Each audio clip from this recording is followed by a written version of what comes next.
How many times has Rick secretly been a robot? Welcome back to Nerdist News. I'm Dan Casey, and today we're going to break down the season finale of Rick and Morty.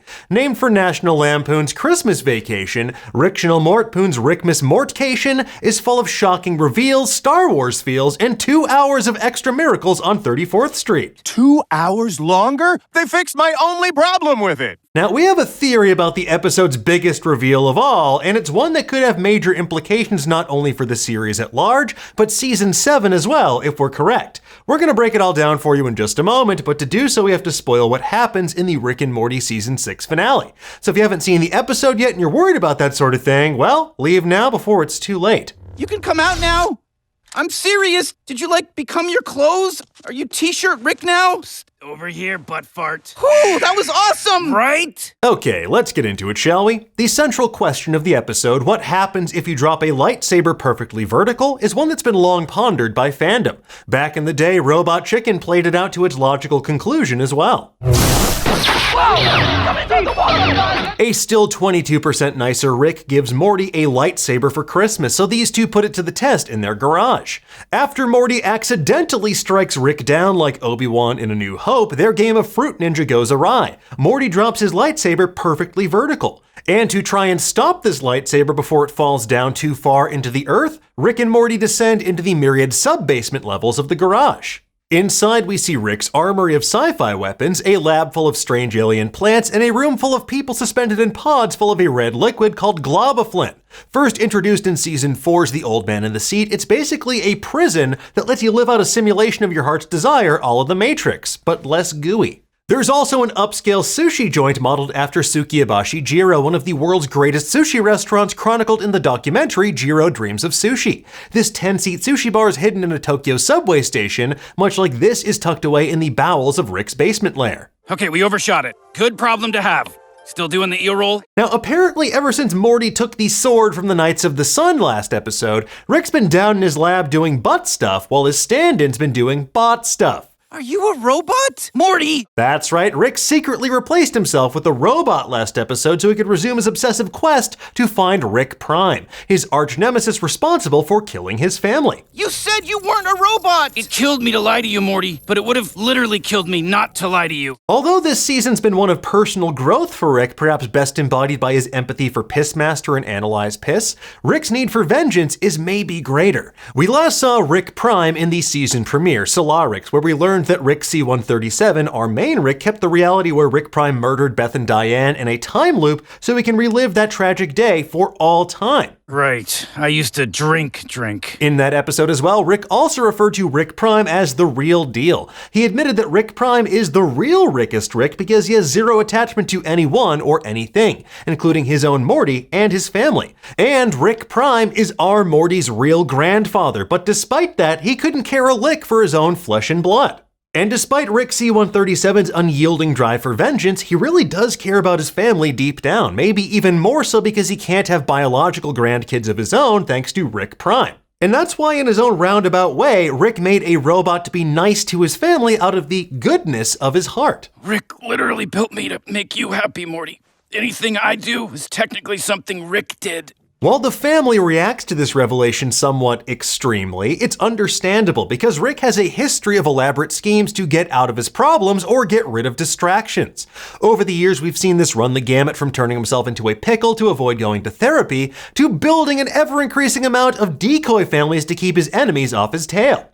All of which are schemes that usually wind up backfiring or get in the way of meaningful progress towards Rick actually changing for the better. Wait, that means I'm a decoy.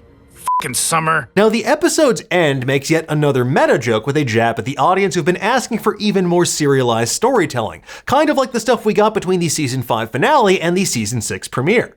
An unhinged, definitely drunk Rick shakes Morty, saying that the hunt for Rick's nemesis, Rick Prime, will take over Morty's life and encompass the entirety of season 7.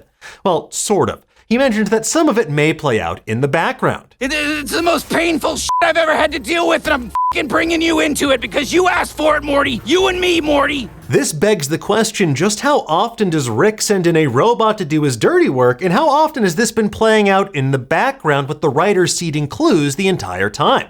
There have been repeated allusions to robots, robot replacements, and simulation theory throughout the series. It's a question we first explored back in 2017 in our analysis of Season 3's The Whirly-Durly Conspiracy. We wondered if Rick's myriad cybernetic enhancements and brain swaps meant that he could have already been a robot.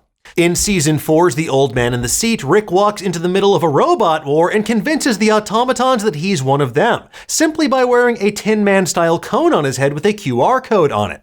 Perhaps this is just a joke about how it's easy to fool their rudimentary programming, or maybe Rickbot was there all along. Then again, in Season 6's Rick A Mort Well Lived, we saw that Rick even resorts to using robot substitutes in VR.